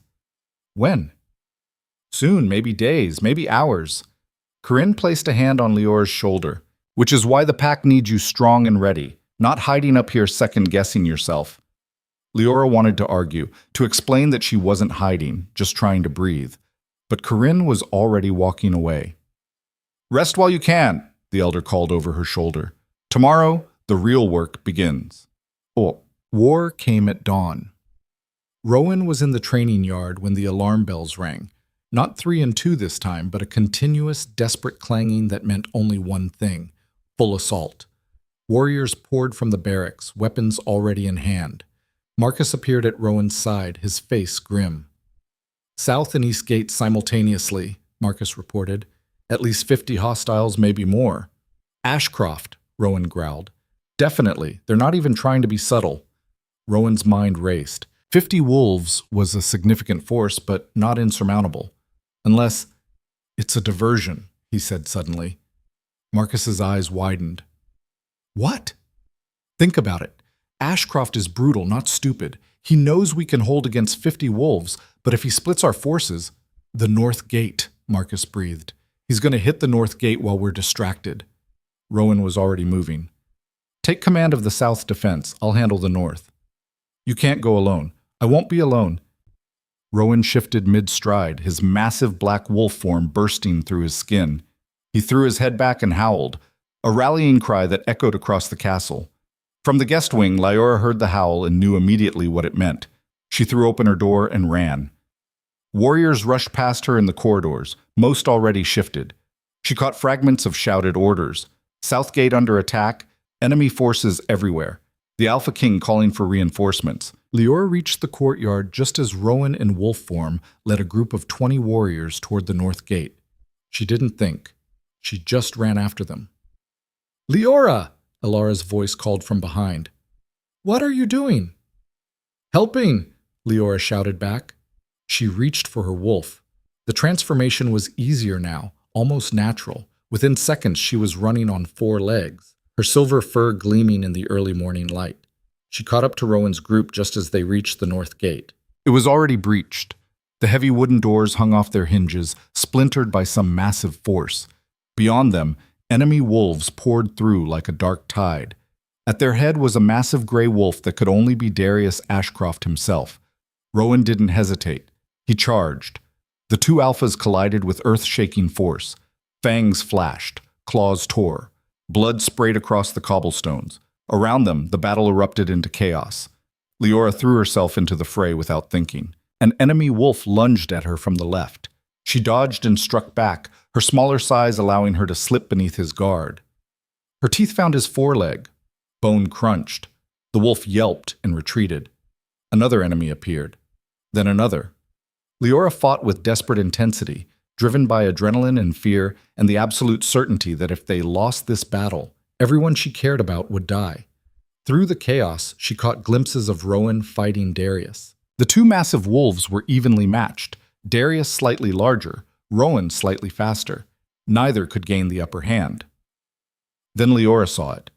A third wolf, smaller than Darius but heavily scarred, was circling around behind Rowan, moving into position for a killing strike while Rowan was distracted. Leora's blood turned to ice. She ran. The scarred wolf lunged just as Leora crashed into him from the side. They tumbled across the courtyard in a snarling tangle of teeth and claws. The scarred wolf was stronger, more experienced. He twisted beneath her and sank his fangs into her shoulder.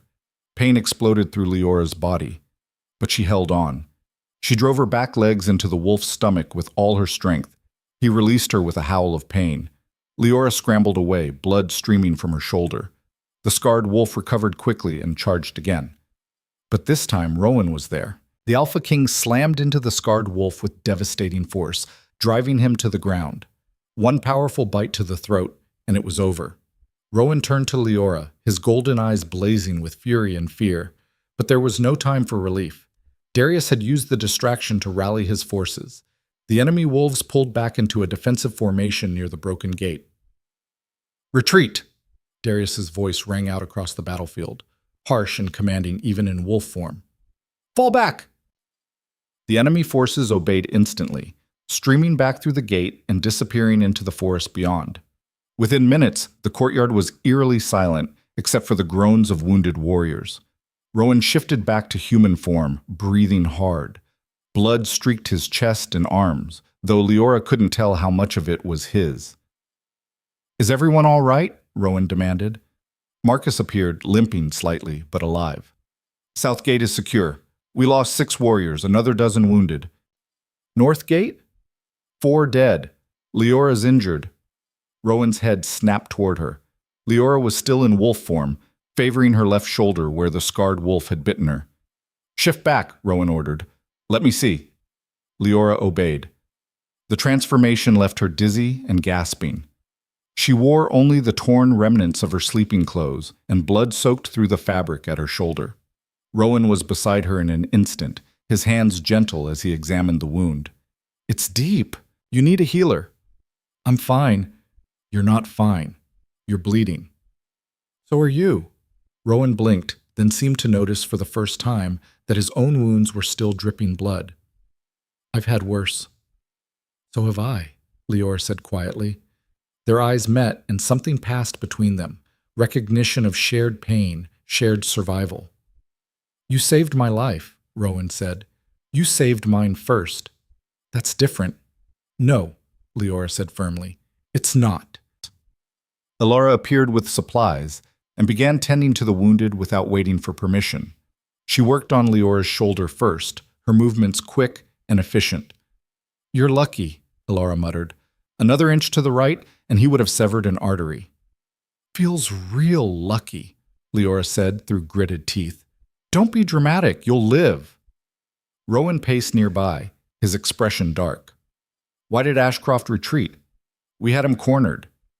"He got what he came for," Marcus said grimly. "Which was?" Marcus gestured toward the courtyard where warriors were gathering the dead. "Information. He wanted to see how we'd respond, how quickly we'd mobilize, where our defenses were weakest." This was another test, Rowan realized, and we showed him everything. Marcus's voice was bitter. "Next time he attacks, he'll know exactly where to strike." Rowan's hands clenched into fists. "Then we don't give him a next time. We take the fight to him." The council convened within the hour. Despite their wounds, despite their exhaustion, the elders gathered in the chamber to discuss strategy. "Attacking Ashcroft on his own territory is suicide, Elder Thaddeus argued.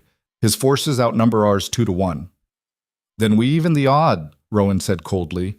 "We call in our allies. The Riverside Pack owes us a debt. So does the Mountain Claw Pack." "That will take time," Corinne pointed out. "Time we may not have." "Then we buy time." Rowan turned to Marcus. "Send scouts to track Ashcroft's movements. I want to know where his forces are gathering and when they plan to strike again. And if they strike before our reinforcements arrive, Thaddeus demanded. Then we hold the line, Rowan said simply. We've done it before. We've never faced an enemy this organized, Corinne said. Ashcroft isn't just attacking randomly. He's building towards something, a final assault meant to destroy us completely. The room fell silent. Leora, who had been standing quietly near the back of the chamber, spoke up. Then we don't wait for him to be ready. We disrupt his plans. Every eye turned to her. Explain, Rowan said. Leora stepped forward, wincing slightly as her wounded shoulder protested. Ashcroft is gathering allies and building an army. That takes coordination, supply lines, communication. If we can disrupt those things, we weaken him without ever engaging his main force. Thaddeus frowned. You're suggesting guerrilla tactics. I'm suggesting we be smart instead of just brave, Leora said. Hit his supply convoys, intercept his messengers, make it costly for his allies to support him, force him to stretch his resources thin. Marcus was nodding slowly. It could work. Ashcroft's strength is in his numbers. If we can reduce those numbers before the final battle, we have a chance, Rowan finished. He looked at Leora with something like pride. Where did you learn strategy? I didn't, Leora admitted, but I learned how to survive when I was outnumbered and outmatched. Sometimes you can't win through strength alone. You have to win through persistence. Elder Corinne smiled, a rare, genuine expression. The girl has a point. Then we implement it, Rowan decided. Marcus, organize small strike teams. I want them mobile and fast. Target supply routes first, then communication lines. Make Ashcroft's allies regret supporting him. The council dispersed with renewed purpose. Leora started to follow, but Rowan caught her arm. Stay, please. She stopped, turning back to face him. They were alone in the council chamber now, the torches casting long shadows across the stone walls. That was brilliant, Rowan said quietly. Leora shrugged, then winced as the movement pulled at her injured shoulder. It was just common sense. No, it was leadership. Rowan stepped closer. You saw a problem and offered a solution. That's what Lunas do. Leora's breath caught. Rowan, I know you're not ready to claim the title. I know you need time. But I want you to know that when you are ready, if you are ready, I will be here, waiting. Why? The question burst from Leora before she could stop it. Why me? You could have anyone. Any female in this pack would be honored to stand beside you.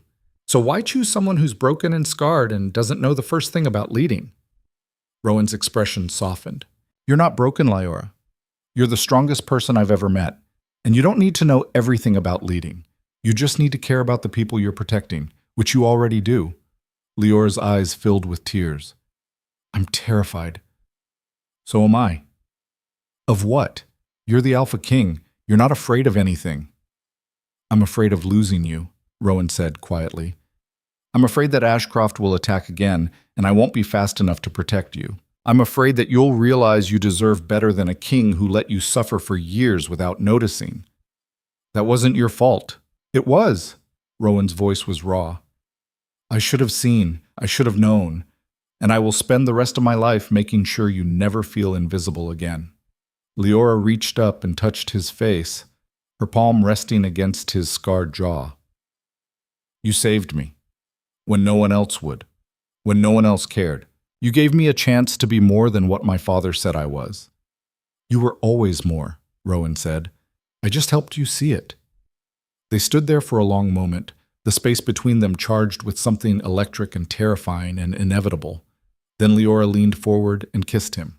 It was gentle at first, tentative, uncertain, but Rowan responded immediately, his arms coming around her waist to pull her closer. The kiss deepened, became something desperate and necessary. When they finally broke apart, both were breathing hard. Leora, Rowan whispered. Don't, she interrupted. Don't say anything you might regret. Not until this is over. Not until we've survived. And if we don't survive, then at least we'll have had this moment. Over the next 2 weeks, the tide of war began to shift. Rowan's strike teams executed Leora's strategy with devastating efficiency. They hit supply convoys traveling to Ashcroft's territory, scattering provisions and leaving enemy forces undersupplied. They intercepted messengers and destroyed communication lines, sowing confusion among Ashcroft's allies.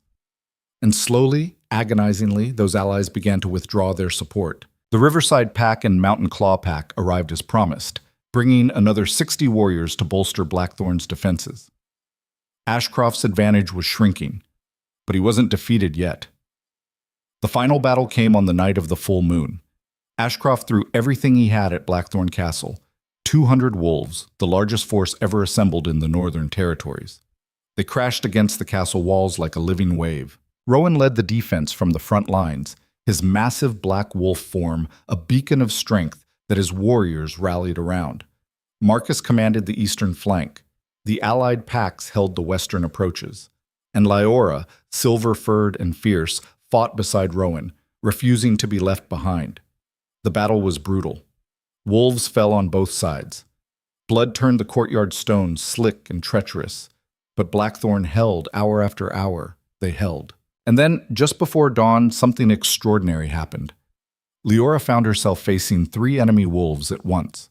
She was exhausted, wounded, barely able to stand. They circled her like sharks scenting blood. She knew she was going to die. But instead of fear, she felt something else rising within her, a power she'd never experienced before. It burned through her veins like liquid fire, hot and wild and unstoppable.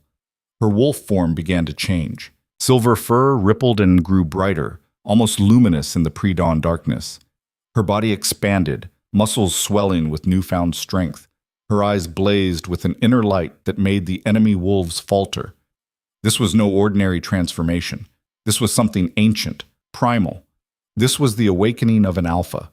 Lyora threw back her head and howled, a sound that shook the very foundations of the castle and carried across the entire battlefield. Every wolf, friend and enemy alike, froze, because that howl carried undeniable authority, the mark of true power. Lyora had become an alpha in her own right. The 3 enemy wolves attacking her dropped to their bellies in submission, unable to resist the command in her voice. Across the battlefield, Rowan in wolf form stared at her with shock and awe. Darius Ashcroft, still fighting near the gates, heard the howl and understood what it meant. Blackthorn Pack now had 2 alphas. He had already lost.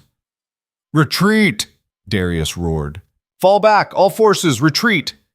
The enemy wolves obeyed, streaming back through the broken gates and disappearing into the forest. This time, they didn't return. As the sun rose over Blackthorn Castle, Lyora shifted back to human form. She stood in the center of the courtyard, covered in blood and ash, her entire body shaking with exhaustion. Rowan shifted and ran to her, pulling her into his arms before she could collapse. "What just happened?" Lyora whispered. "You awakened," Rowan said, his voice thick with emotion. "Your wolf was always meant to be alpha strong. The poison suppressed it, but it couldn't destroy it. And tonight, when you needed that strength most, it finally broke free." "I'm an alpha?" "Yes." Lyora looked around at the warriors gathering in the courtyard. They were staring at her with expressions of shock and respect and something that looked like reverence. "What does this mean?" she asked. Rowan pulled back just enough to look into her eyes. "It means you're not just worthy of being Luna. You're capable of being so much more." The bonding ceremony took place 3 nights later beneath the full moon. By ancient tradition, when 2 alphas chose to bond, the entire pack gathered to witness. It was a sacred ritual, a joining not just of 2 individuals, but of 2 equal powers. Lyora stood in the center of the courtyard wearing a simple white dress that Alara had made for her. Her silver hair, no longer matted and dirty, but clean and gleaming, fell in waves down her back. Rowan stood across from her in formal warrior's garb, his expression solemn but his eyes warm. The entire pack surrounded them in a vast circle. Even the allied packs had stayed to witness this historic moment.